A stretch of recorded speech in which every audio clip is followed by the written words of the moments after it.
오늘 우리가 읽은 사도행전 20장 28절에서 32절 말씀은 사도 바울의 마지막 고별 설교입니다. 작별 설교입니다. 본문의 배경이 어떻게 흘러가고 있느냐면 바울은 그리스 지방을 다니면서 하나님의 말씀을 선포했습니다. 그리고 마침내는 마케도니아 지방에 있는 첫 번째 도시 빌립보 지방에 가서 복음을 전했습니다. 그래서 자주색 옷감 장사 루디아에게 복음을 전하고 점을 치는 악령이 들린 어떤 소녀를 구해주고 빌립보 감옥에 갇혔다가 하나님을 찬양하는 가운데 옥문이 열리고 빌립보 간수가 믿고 주님께 돌아오는 그런 일들이 일어난 곳이 빌립보입니다. 그 빌립보에서 드로아로 이동을 했고 드로아에서 말씀을 전하다가 말씀 강론을 너무 열심히 하다 보니까 밤이 너무 깊었어요. 창가에 앉아가지고 다락 난간에서 앉아가지고 꾸벅꾸벅 졸다가 한 청년이 떨어져 죽었습니다. 말씀 전하는데 말씀 듣다가 한 명 죽었다면 대단한 사건이죠. 유두고라는 청년이 그렇게 죽었는데 사도 바울이 다시 그 청년을 살리는 그런 기적을 일으킵니다. 그리고 드로아에서 이제 밀레도로 이동을 했고 밀레도에 이르러서 예루살렘으로 바울이 올라가려고 하는데 올라가면은 틀림없이 핍박을 받아서 동족들에게 박해를 받고 자칫 잘못하면 결박을 당하고 죽임을 당할 수 있는 그런 위기 상황입니다. 그래서 예루살렘에 올라가기 전에 밀레도에서 에베소 지역에 있는 교회의 지도자들, 장로들을 다 불러 모읍니다. 자, 그는 앞날에 어떠한 일이 기다리고 있는지 잘 알고 있습니다. 23절 말씀을 보니까 오직 성령님께서 모든 도시에서 증언하사 결박과 고난이 나를 기다린다고 말씀하시나. 결박과 고난이 기다리고 있다고 성령님께서 알려주셨습니다. 가는 곳마다 복음을 전하면 회심자가 나올 것이다. 부흥의 물결이 일어날 것이다. 이런 소망의 말씀이 아니고 가면 결박당하고 감옥에 갇히고 죽을 수도 있다. 이런 절박한 예언의 말씀을 들었습니다. 심리적으로 상당히 위축될 수가 있겠죠. 하지만 바울은 이 복음을 위해서 목숨을 걸기로 작정한 사람입니다. 전혀 거기에 대해서 구애를 받지 않습니다. 다만 걱정되는 것이 있습니다. 25절 말씀을 보니까 보라 내가 너희 가운데에서 하나님의 왕국을 선포하며 다녔으나 이제는 너희가 다 다시는 내 얼굴을 보지 못할 줄 내가 아노라. 이제 헤어지면 언제 다시 얼굴을 보게 될지 기약을 할 수가 없다는 겁니다.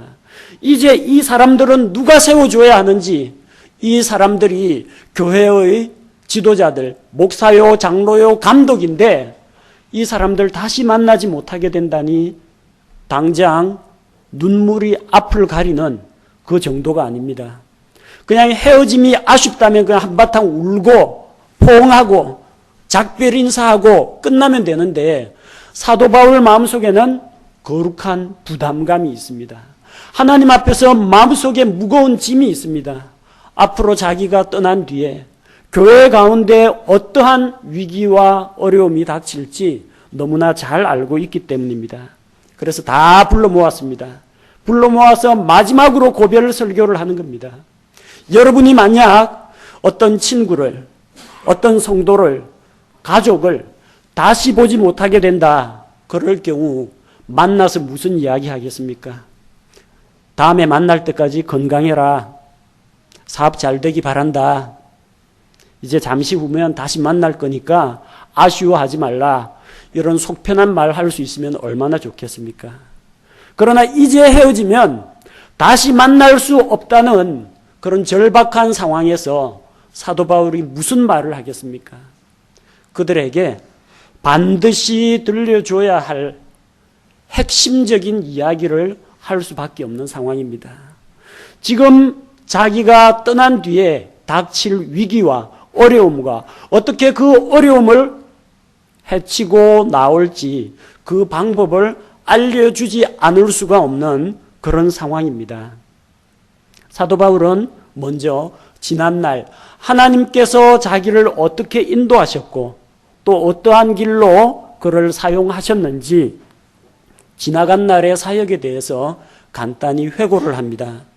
19절 말씀을 보니까 내가 온전히 겸손한 마음과 많은 눈물과 또 숨어서 기다리는 유대인들로 말미암아 내게 닥친 시험들과 더불어 주를 섬기며 그는 겸손한 마음으로 성도들을 섬겼습니다. 낮아져서 장막 만드는 일을 하면서 그걸로 벌어가지고 여행 경비 쓰고 다른 사람들 도와주고 성도들을 섬기는데 사용했습니다. 눈물을 흘리면서 교회를 위해서 기도했고 또한 눈물을 흘리는 가운데에서 그들에게 하나님의 말씀을 선포했습니다. 많은 고난과 시험을 당하는 가운데에서도 그는 굴하지 않고 하나님의 말씀을 선포했습니다. 그는 성도들의 유익을 위해서 하나님의 뜻과 하나님의 모든 계획을 그들에게 설명하고 가르쳤습니다.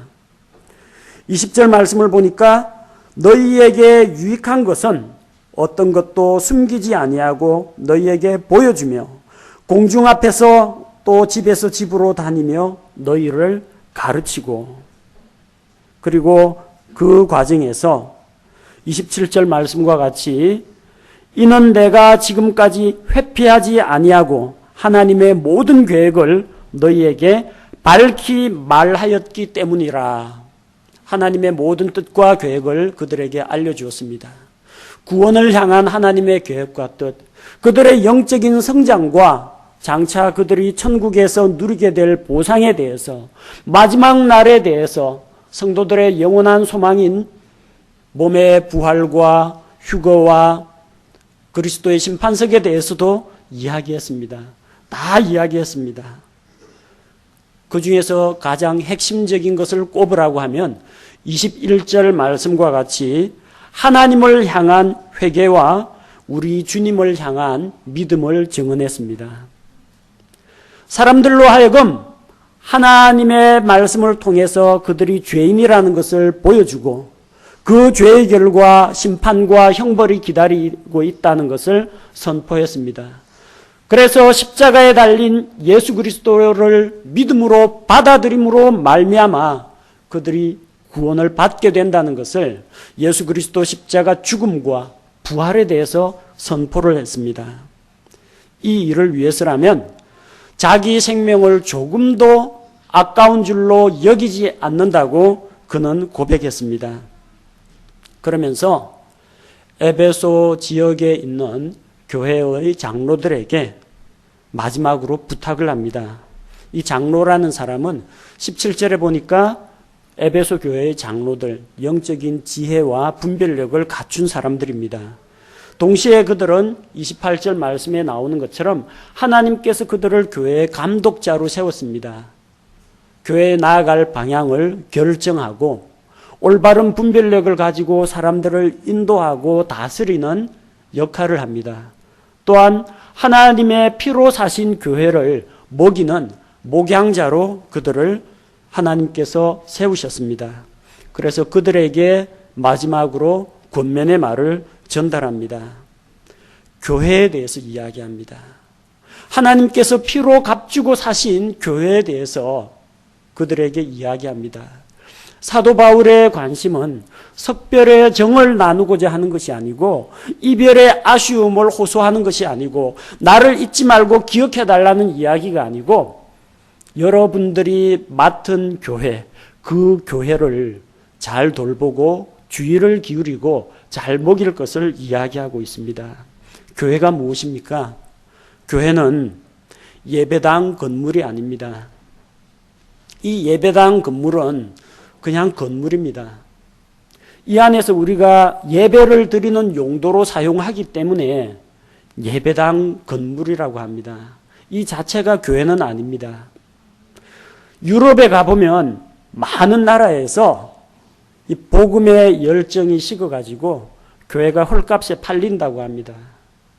그래서 주일날만 교회가 반짝 문을 열고 평일날에는 거기 뭐 맥주홀이라든지 댄스홀로 사용하는 경우도 많다고 합니다. 예배당 건물 자체는 어떤 거룩한 성전이 아닙니다. 그냥 모임의 공간, 장소입니다. 우리 흔히 뭐 교회 간다라고 이야기하는데 정확하게 이야기하면 예배당 간다, 교회당 간다 그렇게 말하는 것이 옳습니다. 교회는 건물이 아닙니다. 교회는 조직이 아닙니다. 여러 가지 부서나 조직이 있죠. 소모임이 있고 셀 모임이 있고 여성 선교회가 있고 남성 선교회가 있고 각 교회마다 여러 조직들을 갖추고 있고 주일학교가 있고 학생회가 있고 청년회가 있습니다. 이런 조직을 가리켜서 성경은 교회라고 하지 않습니다. 교회가 무엇입니까? 교회는 크게 두 가지 의미가 있습니다. 성경에 교회라는 표현도 있고 교회들이라는 표현도 나오는데 성경에서 이야기하는 교회는 예수 그리스도를 믿음으로 구원받은 모든 성도들의 연합체를 교회라고 합니다. 고린도전서 6장 19절 20절 말씀을 보면 도대체 무슨 말이냐? 너희 몸이 너희가 하나님에게서 받은 바 너희 안에 계신 성령님의 전인 줄을 너희가 알지 못하느냐? 너희는 너희 자신의 것이 아니니 주께서 값을 치르고 너희를 사셨느니라. 그런즉 하나님의 것인 너희 몸과 너희 영으로 하나님께 영광을 돌리라. 예수 그리스도께서 십자가에서 흘리신 자신의 핏값으로 구속하신 사들이신 이 사람들 한 사람 한 사람이 교회라는 것입니다. 오순절 성령 강림 이후부터 예수 그리스도 공중 강림하시는 그날까지 예수 그리스도 안에서 구원받은 모든 성도들이 바로 신약 교회를 구성하는 각 지체들입니다. 전체를 가리켜서 예수 그리스도의 몸이라고 하고 머리이신 예수 그리스도가 되시고 우리는 교회를 구성하는 한 부분들입니다. 그래서 이런 교회를 우주적 교회라고 합니다. 전 세계 그리고 전 시대에 걸쳐서 예수 그리스도를 믿고 구원받은 이 성도들의 연합체를 가리켜서 우주적인 교회라고 합니다. 또한 성경에는 이런 전체적인 교회 말고 개별 교회가 있습니다. 지역 교회가 있습니다. 에베소 교회가 있습니다. 빌립보 교회도 있고요. 골로새 교회가 있고 고린도 지역에도 교회가 있고 또한 로마에도 교회가 있었습니다. 이것은 일정 지역을 중심으로 해서 같은 신앙적인 목표와 비전을 가지고 함께 교제하는 성도들의 연합체를 지역교회라고 합니다. 지금 사도 바울이 교회에 대해서 이야기하고 있습니다. 1차적으로는 에베소 교회의 장로들이 담당하고 있는 그 지역사회에 있는 바로 그 교회를 이야기하는 것입니다. 이 교회는 하나님의 교회입니다. 하나님께서 교회의 주인이십니다. 하나님께서 교회를 세우셨습니다. 또한 하나님께서 친히 그 교회를 인도해 나가십니다. 성경은 이 교회는 하나님께서 자신의 피로 값주고 사셨다고 합니다. 우리가 오늘 읽은 28절 말씀을 보니까 하나님의 교회, 곧 그분이 누굽니까? 하나님이죠. 하나님께서 자신의 피, 자신이 누굽니까? 그분 자신, 하나님. 하나님의 피로 값주고 사신 교회입니다. 예수 그리스도께서 십자가에서 흘리신 그 피는 사람의 피가 아닙니다. 범죄한 아담의 피가 아닙니다. 목수 요셉의 피가 아닙니다. 요셉은 예수님 출생에 아무런 기여한 바가 없습니다. 예수님을 낳은 마리아의 피도 아닙니다. 산모는 뱃속에 있는 태아에게 영양분을 공급해 줍니다. 태아는 몸속에서 신진대사를 한 결과 노폐물을 산모를 통해서 몸 밖으로 배출을 하게 됩니다. 물과 영양분이 교환이 이루어집니다. 탯줄을 통해서 공급을 받습니다. 하지만 아이는 자신의 피를 어머니에게서 물려받지 않습니다. 만약 산모의 피가 아이의 몸속, 태아의 몸속에 들어가서 아이의 피가 된다고 하면요, 어떤 일이 일어나야 하느냐? 엄마 혈액형하고 아들 혈액형, 딸 혈액형은 정확하게 다 같아야 됩니다. 그러나 보십시오. 엄마 혈액형하고 아들 혈액형하고 같습니까? 다른 사람들 많습니다. 그럼 뭘 말합니까? 산모가 태아에게 피를 주는 게 아니라는 겁니다. 피는 어디에서 만들어지나? 과학자들이 연구를 해보니까 태아 자신에게서 만들어진다고 합니다. 태아 자체에 있는 조혈 모세포에서 피가 만들어지는 것이지 산모가 혈액을 태아에게 공급하지 않습니다. 어머니로부터 피를 물려받는 게 아닙니다. 예수 그리스도의 피는 마리아의 피가 아닙니다. 누구의 피입니까? 예수님 자신의 피입니다. 그래서 하나님의 피라는 겁니다. 범죄로 인해서 타락한 이 인간의 피는 사람들의 죄를 대신해서 하나님 앞에 내놓을 수가 없습니다. 죄 없는 하나님의 아들이신 예수 그리스도의 피, 하나님의 피는 영원합니다. 깨끗합니다. 거룩합니다. 생명이 있습니다. 썩지 않습니다. 변하지 않습니다. 그래서 이 피로 말미암아 사람들에게 생명을 줄 수가 있습니다. 피는 육체의 생명이라고 했습니다. 따라서 피가 혼을 위해서 속죄한다고 했고 피 흘림이 없으면 죄의 사면이 없다고 했습니다. 그래서 예수 그리스도께서 우리를 대신해서 십자가에서 피 흘려 죽으시고 그 피로 말미암아 세상 모든 사람들이 치러야 하는 죄의 삭은 사망이요. 그 사망이라는 형벌을 예수님 자신이 담당하셨습니다. 그분의 피를 하나님의 공의 앞에 지불했습니다. 하나님의 공의는 사람들이 죄인이라는 것을 선포하고 그 죄의 결과가 사망의 형벌이라는 것을 이야기합니다. 그래서 생명을 요구합니다. 예수 그리스도께서 자기의 생명, 곧 자기의 피를 하나님의 공의 앞에 지불하고 우리를 구속하셨습니다. 따라서 하나님께서 비록 우리가 아직도 죄악된 본성을 가지고 있고 죄의 습성을 가지고 있고 또 현재 죄를 짓고 있다고 할지라도 너는 의로운 존재다. 왜냐하면 너의 죄값은 완전히 지불되었다. 완납했다. 내가 빚을 졌는데 갚을 능력이 없습니다. 누군가가 나를 대신해서 완납을 했습니다. 완전히 지불했습니다. 더 이상 채권자 은행이 나에 대해서 빚 갚으라고 독촉을 하지 않습니다. 자유하게 된 것입니다. 내가 갚은 건 아닙니다.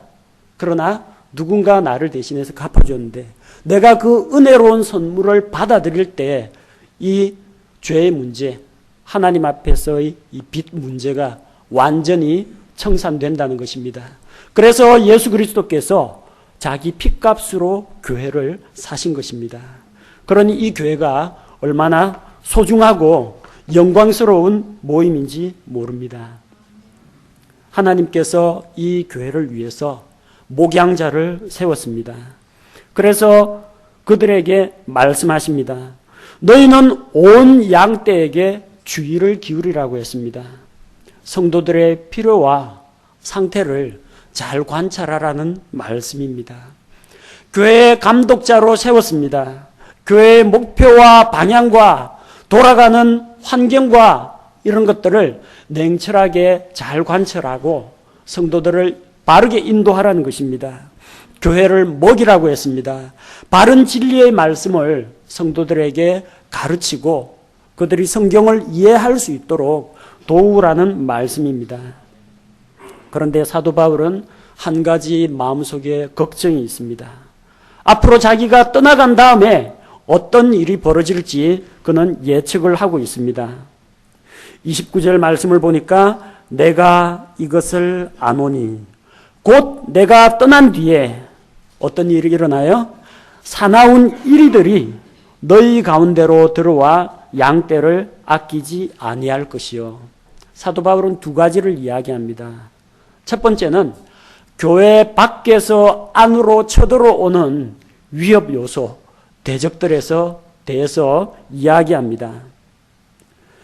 너희 가운데로 들어오는 이리들, 밖에서 안으로 들어오는 이리들이 있고요. 또 한 가지가 더 있어요. 30절에 보니까 또 너희 중에서도 제자들을 끌어내어 자기들을 따르게 하려고 왜곡된 것들을 말하는 사람들이 일어나리라. 너희 중에서, 교회 안에서 또 뭔가가 일어난다는 겁니다. 예, 엎친 데 덮친 격입니다. 내우 외환이라고 그러죠. 안쪽에 있는 근심거리, 밖에 있는 그런 어려움들 두 가지 다 염려하고 있습니다. 그가 첫 번째로 염려하고 있는 것은 바깥에서 교회 안으로 들어오는 대적들을 염려하고 있습니다. 사나운 이리들이 너희 가운데로 들어와. 우리 교회 안에는 이리가 없습니다. 있으면 바깥에 있어요. 바깥에서 안으로 쳐들어옵니다. 이 이리들이 누굽니까? 마태복음 7장 15절에 보니까 거짓 대언자들을 조심하라. 그들은 양의 옷을 입고 너희에게 나아오나 속은 약탈하는 일이니라. 성경이 아주 분명하게 이야기합니다. 그 사나운 이리가 도대체 누군가? 저 동물원에 있는 늑대를 말하는 게 아닙니다. 이 이리들은 거짓 대언자들을 이야기한다는 겁니다. 거짓 대언자들은 하나님의 말씀을, 하나님이 하지도 않은 말씀을 하나님의 말씀이라고 가르치고, 하나님께서 정작 하신 진리의 말씀은 바르게 가르치지 않는 자들을 이야기합니다. 거짓 대언자들은 처음에 나아올 때 우리와 똑같은 하나님의 양들인, 우리와 똑같은 양의 옷을 입고 나옵니다. 저도 그리스도인입니다. 저도 교회 다닙니다. 저도 구원받은 성도입니다. 라고 위장해서 교회로 들어옵니다. 하지만 들어와서는 여러 가지 이단 사상을 가르칩니다. 세속적인 것들을 교회 안에 퍼뜨려 놓고 사람들을 잘못된 교리로 오염시키는 그런 일들을 하게 됩니다. 이 사나운 이리들이 어떤 일을 합니까? 요한복음 10장 12절 말씀을 보니까 목자가 아닌 삭군, 곧 양들이 자기 것이 아닌 자는 이리가 오는 것을 보면 양들을 버리고 도망하나니 이리가 그것들을 붙잡아가고 또 양들을 해치느니라. 사나운 이리들은 양들을 붙잡아갑니다. 연약하고 어린 양들을 잡아채갑니다. 또한 양들이 모여있는 곳에 사나운 이리들이 덤벼들고 휘젓고 다니기 시작하면 양들이 뿔뿔이 흩어지게 됩니다. 곧 교회를 분열시키고 성도들을 이간질하는 그런 역할을 하는 사나운 이리들을 조심하라는 겁니다. 들어오기 전에 겉은 양의 옷이 맞는데 속도 정말 양인지 아니면 속은 사나운 이리인지 잘 분별하는 지혜가 필요하다는 것입니다. 두 번째 대적이 있습니다. 사나운 이리는 우리가 단결된 힘으로 물리칠 수가 있는데 교회 안에서 자라나는 독버섯과 같은 이런 파당들을 조심할 필요가 있습니다. 너희 중에서 일어나리라고 했습니다. 바깥에서 들어오는 게 아닙니다. 안에서 일어난다는 거예요. 어떤 자들이 사람들을 바른 길에서 끌어냅니다. 바른 신앙 가지고 열심히 잘 믿고 있는데 에이 그건 아니야 하면서 슬그머니 끌어내가지고 다른 거 가르칩니다. 전 성도가 한 마음이 되어 있는데 뭔가 또 다른 걸 전해가지고 사람들을 여기저기서 끌어내가지고 자기 편을 만들고 세력을 규합합니다. 그래서 그들의 목표는 무엇이냐? 사람들로 하여금 하나님 대신에 자기들을 따르게 합니다. 이게 파당의 특징입니다. 하나님께 열심히 헌신하고 있는 사람 빼내가지고 하나님에 대한 헌신이 아니라 자기 편 만들고 자기들을 따르게 하는 그런 자들이 일어난다는 겁니다. 근데 그 사람들이 쉽게 넘어가진 않죠. 그래서 뭘 합니까? 이를 위해서 왜곡된 말을 합니다. 성경적 진리와 어긋나는 왜곡된 것들을 이야기해서 진리로부터 사람들을 이끌어내는 교회 내의 당파나 분열 이런 것들에 대해서 경계를 하고 있습니다. 이 교회가 어떤 교회인데 목사의 교회가 아닙니다. 집사회의 교회가 아닙니다. 이 교회는 하나님의 교회입니다. 예수 그리스도께서 피로 값주고 사신 교회인데 그것을 사나운 이리들이 휘젓고 다니게 내버려 둘 수가 없다는 것입니다. 교회 안에서 왜곡된 것들을 가르치고 자기 편, 자기들을 따르게 만드는 그런 자들을 용납해서는 안 된다는 겁니다. 그래서 사도 바울은 소망을 걸고 있습니다. 어디에 소망을 걸고 있습니까? 그는 교회를 든든히 세우는 힘이 있다는 것을 확신하고 있습니다. 안팎으로 닥치는 이런 어려움에 대해서 그는 교회를 하나님께 맡깁니다. 하나님께 맡깁니다. 또한 하나님의 은혜로운 말씀에 교회를 맡긴다고 했습니다. 교회는 하나님께서 자신의 피로 값주고 세우신 교회입니다. 이 교회는 예수 그리스도라는 반석 위에 세워진 교회입니다. 마태복음 16장 18절 말씀에 보면 예수님께서 내가 이 반석 위에, 반석은 베드로가 아닙니다. 베드로는 페트로스, 돌멩이를 이야기하고요. 반석은 페트라입니다. 페트로스라는 베드로는 남성 명사고 페트라라는 반석은 여성 명사입니다. 서로 베드로가 반석이라는 이야기는 성립하지 않습니다. 이 반석은 누굽니까? 고린도전서 10장 4절 말씀에 의하면 이 반석은 곧 그리스도라고 했습니다. 교회는 베드로 위에 세워진 것이 아니고 예수 그리스도 위에 세워진 것입니다. 또한 성령 하나님께서 교회를 위로하시고 성령의 위로 가운데 교회를 이끌어 가십니다. 사도행전 9장 31절 말씀에는 교회가 성령의 위로로 말미암아 든든히 세워지고 위로 안에서 걸어간다고 합니다.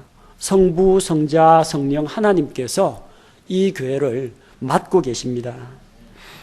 그런데 그 하나님께서 어떤 초자연적인 능력을 가지고 이 교회를 지키고 보호하시느냐?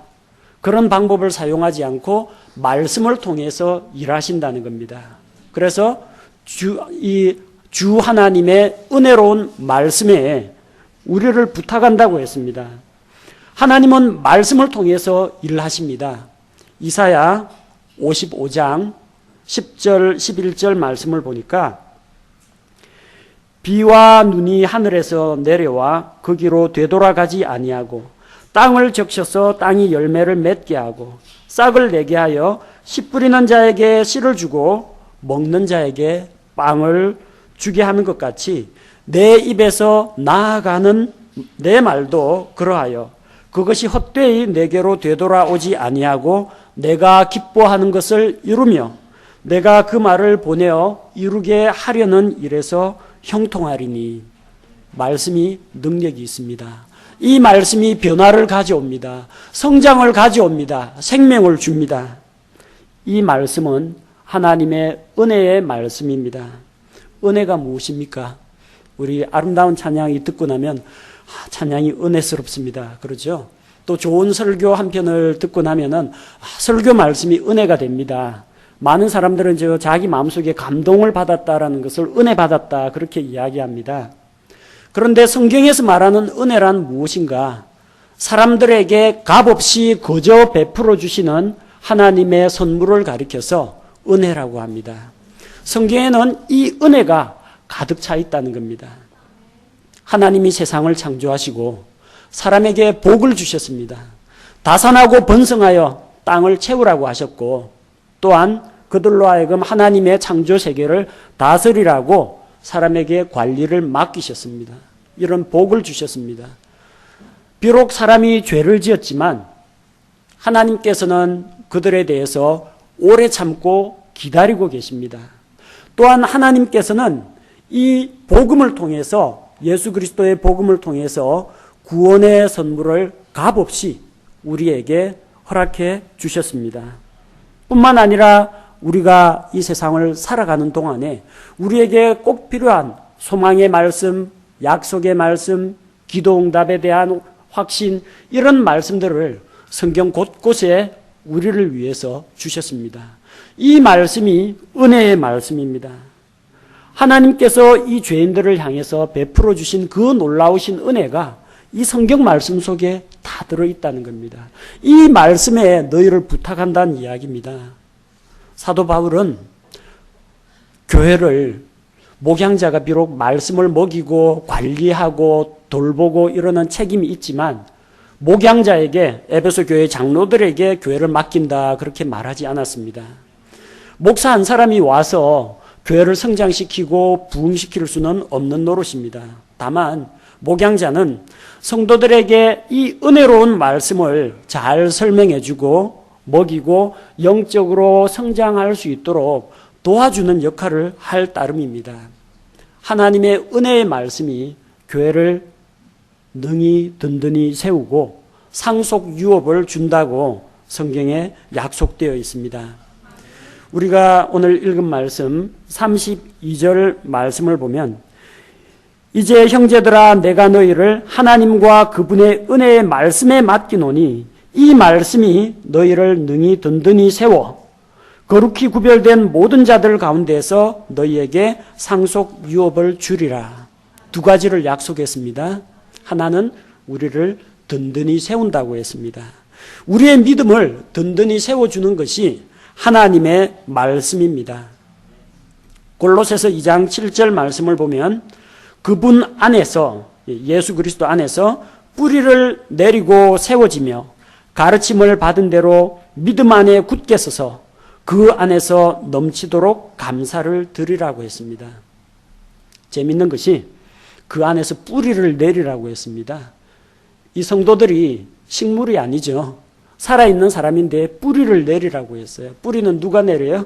식물, 나무 이런 존재들이 땅속에 뿌리를 내립니다. 이 뿌리를 깊이 내릴수록 뿌리가 널리 퍼져나갈수록 식물이 견고하게 썩게 됩니다.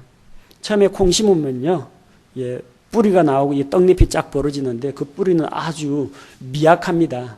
조금 더 성장하면 뿌리가 점점 깊어지죠. 땅을 파고 들어갑니다. 그리고 잔 뿌리들이 나타나면서 흙 속에 견고히 서게 되고 그때는 웬만큼 바람이 불더라도 쉽게 쓰러지지 않습니다.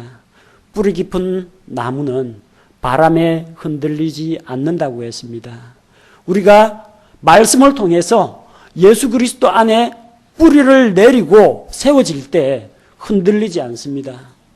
거짓 대언자들이 쳐들어와서 휘젓고 다닌다고 할지라도 성도들이 흔들리거나 넘어지지 않는다는 것입니다. 교회 안에서 어떤 사람들이 일어나서 자기를 따르게 하려고 사람들을 끌어내려고 하더라도 말씀 가운데 뿌리가 깊이 내려진 사람은 전혀 의심하거나 요동하지 않게 된다는 것입니다. 그래서 사도행전 2장 42절 말씀을 보니까 초대교회 예루살렘 교회에서 그들이 흔들리지 아니하며 사도들의 교리와 교제 안에 머물고 빵을 떼며 기도하더라. 그들이 흔들리지 아니하며 사도들의 교리와 교제 가운데, 교리가 무엇입니까? 우리가 믿는 믿음입니다. 교제가 무엇입니까? 우리 성도들의 연합입니다. 그 가운데에서 흔들리지 않게 되었다는 것입니다. 하나님의 은혜의 말씀이 거짓 대언자들과 잘못된 교리로부터 우리를 보호하고 우리 모든 성도들을 예수 그리스도 안에 있는 믿음 가운데 든든히 세워서 흔들리지 않게 하실 줄로 믿습니다. 또한 이 은혜의 말씀에 교회를 맡긴다고 했는데 이 말씀이 어떤 역할을 하느냐? 우리에게 상속 유업을 준다고 했습니다. 상속 유업은 바꾸어 말하면 상속 재산을 이야기합니다. 이 상속 재산은 구약 성경에서 하나님께서 이스라엘에게 가나안 땅, 팔레스틴 땅을 상속 재산으로 주었습니다.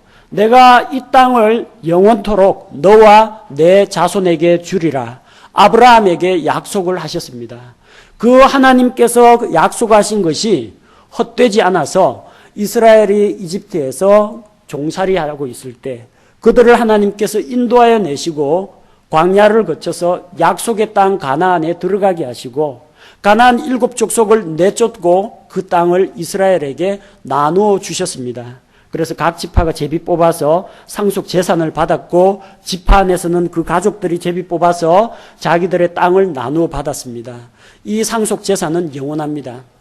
누구에게 일시적으로 살림살이가 어려워가지고 땅을 팔고 그 돈으로 먹고 살았다고 할지라도 나중에 희년이 돌아오면은 50년째 되는 희년에 그 땅이 원주인에게로 돌아옵니다. 사람이 죽더라도 그 땅은 후손에게 상속됩니다. 이 상속재산이라는 게 뭘 말하느냐 하면 하나님으로부터 받아서 누리는 복과 은혜의 선물인데 절대로 빼앗기거나 잃어버릴 염려가 없는 것을 상속유업이라고 합니다. 우리도 상속유업을 받습니다. 이 세상에 살면서 땅을 받는 거 아닙니다. 하나님께서 부동산 필지 떼주시는 게 아니고요. 뭘 받습니까? 우리의 상속재산은 하늘에 있습니다. 영광스럽고 풍성한 그런 상속재산이 우리에게 있습니다. 에베소서 1장 18절 말씀을 보니까 너희의 지각의 눈을 밝히사 그분의 부르심의 소망이 무엇이며 성도들 안에 있는 그분의 상속유업의 영광이 얼마나 풍성하며 우리에게 영광스럽고 풍성한 상속유업이 있다는 것입니다. 그 상속유업이 어디에 있습니까? 저기 하늘에 있습니다. 베드로전서 1장 4절 말씀에 의하면 썩지 않고 더럽지 않으며 사라지지 아니하고 너희를 위해 하늘에 마련된 상속유업을 받게 하셨나니 하늘에 마련된 상속유업이 있습니다. 그것은 주님께서 우리 모든 성도들에게 나누어 주실 그분의 영광과 우리에게 주실 칭찬과 보상을 이야기합니다. 이것은 하나님의 은혜로 받아서 영원토록 빼앗기지 않게 될 우리의 몫입니다. 이 은혜의 말씀이 우리로 하여금 성도들 가운데에서 영원한 상속유업을 받아 누릴 수 있도록 해준다고 했습니다. 사도 바울은 이것 때문에 예루살렘으로 올라가지만 마음을 놓을 수가 있었습니다. 에베소 교회 장로들이 믿음직스럽고 든든한 것이 아니라 그들을 통해서 선포될 변함없는 진리의 말씀이 있는 한 성도들이 그 진리의 말씀을 붙잡고 있는 한 그 말씀이 성도들을 든든히 세우고 상속 유업을 줄 것이라는 확신을 가지고 있었기 때문입니다. 새해 우리 교회의 표어를 우리 여러 집사님들과 의논해서 결정을 했습니다. 바로 사도행전 20장 32절 말씀에 기초해서 은혜의 말씀으로 든든히 세워지는 교회 이렇게 정했습니다. 교회 홈페이지 보면은 은혜의 말씀으로 든든히 세워지는 교회 그렇게 표어가 올라와 있습니다. 우리 모든 성도들이 2014년 한 해도 하나님의 은혜로 이 말씀을 가까이 하고 우리 주 예수 그리스도 안에 뿌리를 내리고 든든하게 세움을 입어서 이 말씀을 통해서 영원히 사라지지 않는 변하지 않는 저 하늘에 속한 상속 유업을 다 받아 누리게 되시기를 기원합니다. 제가 기도하겠습니다.